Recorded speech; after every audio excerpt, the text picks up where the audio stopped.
Hey everybody, there's a new article from Business Insider that I'm going to talk to you about today. I'm going to look at some notes that I have written down every now and then in case you're wondering why I'm looking down. But these are just my thoughts and criticisms on this recent article from Business Insider. First of all, here's the title. A trichologist or hair doctor says the rise in veganism is causing hair loss. This is her advice on how to prevent it. All right, and the first point I want to highlight, they're talking about the experience that this trichologist, Annabelle Kingsley, has seen. She has also seen more cases of crash dieting, restrictive eating, and unbalanced vegan and vegetarian diets. That's the first point that I want to highlight because she's looking at veganism from this, calorie restrictive perspective. This group of people that get into it that may have anorexia, that may have disordered eating, that may not be eating too much food to begin with and aren't that healthy, they aren't thriving, they aren't athletic. So the people that she's seeing, the perspective of veganism and vegetarianism that she's getting is really skewed in that sense. She's not seeing the people that are thriving. She's not seeing the people that are winning races and performing these heavy bench presses and weightlifting records and all that stuff. She's not seeing that. So that's the first point I want to make. And here's a quote from her later on in the article. It says, for example, fish and eggs have all 8 essential amino acids, proteins, that you need, while a grain or legume would only have a few of those.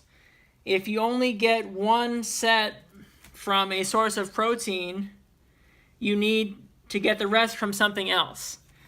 So this has been disproven. Here's a word for word from a scientific article that John McDougall wrote and published, and let's hear it. A careful look at the founding scientific research and some simple math prove it is impossible to design an amino acid deficient diet based on the amounts of unprocessed starches and vegetables sufficient to meet the calorie needs of humans. Furthermore, mixing foods to make a complementary amino acid composition is unnecessary. So there you go. She says that plants don't have all the 8 essential amino acids. John McDougall proving it right there. Both links to the Business Insider article and this study that I'm citing will be in the description below for you to look at. So that's obviously not the case. Whole plant foods contain all 8 essential amino acids.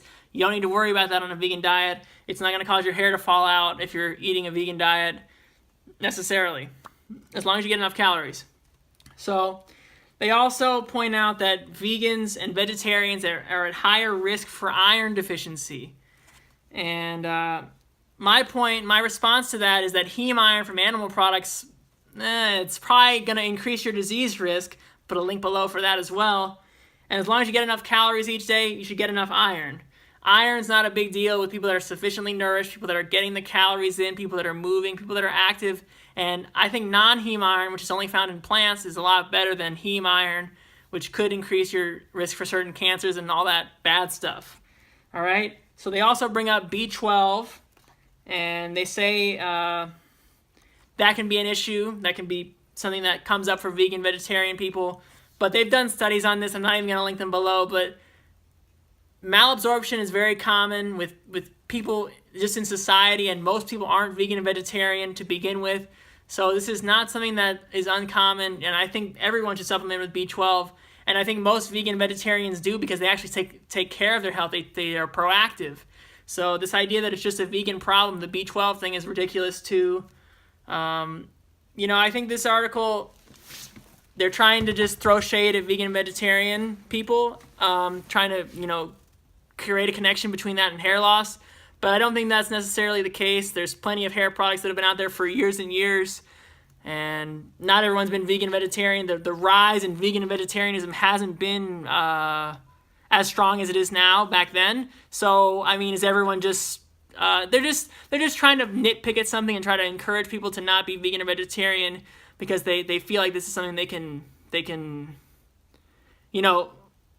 make the argument against. They feel like this this hair doctor doesn't like veganism, vegetarianism, so why should you, But I think it's just bogus. No hate against those people, but I just think that they have the wrong intention. They don't understand all the scientific research that's out there. And I'll put some links below to all that stuff again in this original article that I'm talking about. And I hope that you go vegan and stay vegan if you're not already, and your hair will be fine. My hair is fine, and we'll see you next time.